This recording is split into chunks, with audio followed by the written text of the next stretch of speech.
પવિત્ર નવરાત્રી નિમિત્તે લોકગાયિકા ફરીદાબેન મીર રાજપરા ખોડિયાર મંદિરે પધાર્યા, પૂજન અર્ચન આશીર્વાદ મેળવ્યા.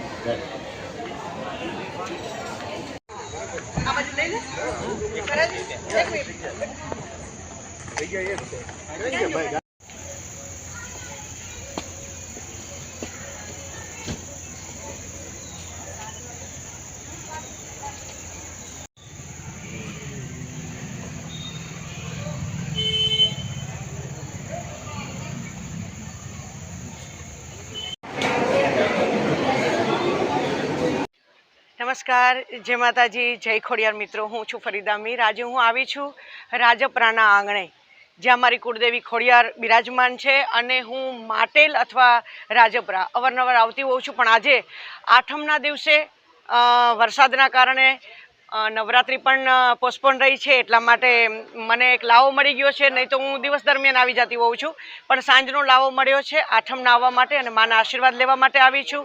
અને મારો પરિવાર પણ મારી સાથે છે. હંમેશા હું ખોડિયાર માને નિવેદ ધરાવું છું, એટલે કે લાપસી ધરાવું છું, ચૂંદડી ચડાવું છું અને એના આશીર્વાદ લઉં છું. અને દર વર્ષે હું તો આવું જ છું, પણ વચ્ચે વચ્ચે બી મને જ્યારે ટાઈમ મળે છે ત્યારે હું ખોડિયાર દર્શન કરવા માટે આવું છું. નવરાત્રી અંતર્ગત આપ શું કહેવા માંગો છો? નવરાત્રિ તો રંગે ચંગે થાય જ છે. થોડી ઘણી તકલીફો બી પડી છે, પણ બને ત્યાં સુધી ન પડવી જોઈએ હું માનું છું, કેમ કે લોકો સ્વતંત્ર છે. આજે હું અહીંયા ખોડિયારે આવી છું તો મારા પરિવાર મારી સાથે છે અને મારા મમ્મીનો હંમેશા આગ્રહ હોય છે કે હું જેટલો ટાઈમ મળે, અને એનાથી વિશેષ આજે મેં નવી ગાડી લીધી છે. એટલે હું હંમેશા જ્યારે બી ગાડી લઉં છું ત્યારે રાણેહર મોગલમાં જાઉં છું, ખોડિયારમાં જાઉં છું, ગરીબ નવાજ પણ જાઉં છું. એટલે અમે તો બધા ધર્મને માનીએ છીએ. ધર્મમાં કોઈ ફેરફાર નથી હોતો. ઇન્સાનનો ધર્મ છે ને એ જ મોટો છે. પણ જેને કહેવાય ને કે ક્યાંક ક્યાંક આ જે વિખવાદો થતા હોય છે, હું એ વાતને માનતી નથી. હંમેશા હું ગુણગાન ખોડિયારના માતાજીના બધાના ગાઉં છું અને બધા જ ધર્મને બહુ દિલથી માનું છું. પહેલેથી જ બચપનથી માનું છું અને લાઈફ જીવું છું ત્યાં સુધી માનતી રહીશ. અને ખોડિયારના આશીર્વાદ સદાય અમારે માથે છે.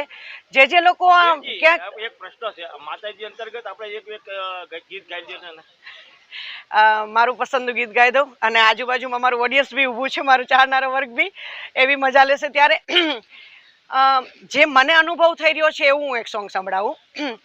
માં ખોડલ તારા રાજમાં હવેલી લાલેર છે, હવેલી લાલેર માની મીઠી મીઠી મેર છે.